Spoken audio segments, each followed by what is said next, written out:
j'ai argumenté, je vais dire rapidement, moi, ce qui m'a interpellé dans le manifeste, c'est pas le côté moral ou quoi, c'est le fait que il y avait un dévoiement du mot liberté. Pour moi, ce qui était ennuyeux dans l'affaire, c'est qu'on prostituait la liberté, le concept de liberté, peu importe comment. Attends, juste pour qu'on comprenne bien, c'est qu'au nom de la liberté, que les 343 salauds, entre guillemets... On disait, nous ne défendons pas la prostitution, nous défendons la liberté. Et on dit toujours... Alors moi ça fait des années que ça me fait braire, ça, vous voyez. La liberté est mise à toutes les sauces.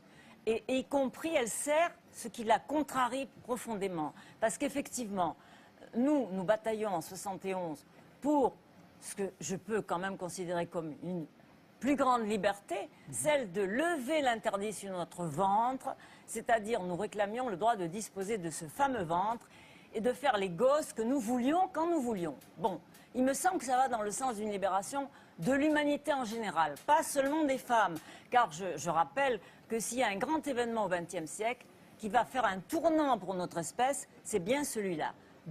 Que les femmes, la moitié de l'humanité, disposent enfin de leurs entrailles. Bon.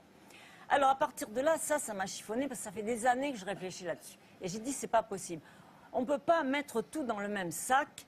Et donc, il y a liberté et liberté. Je ne tolère plus qu'au nom de la liberté, on dise n'importe quoi, la liberté de se voiler, la liberté de se prostituer, etc. Donc, première interpellation.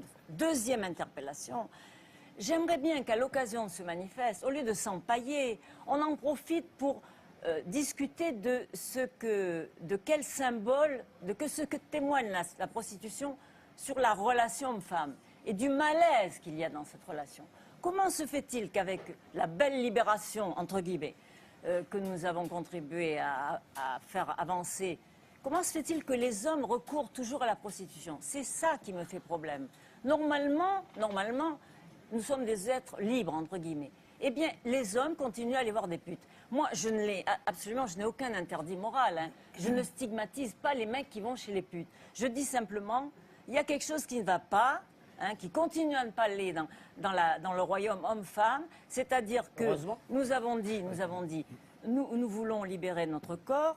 Ils disent, ah bon, tu veux libérer ton corps? Ben moi, je préfère aller chez les putes. Ta liberté, j'en ai rien à foutre. Voilà, c'est ça qui pose problème. C'est ce qui se passe toujours entre les hommes et les femmes, sans aucun jugement moral.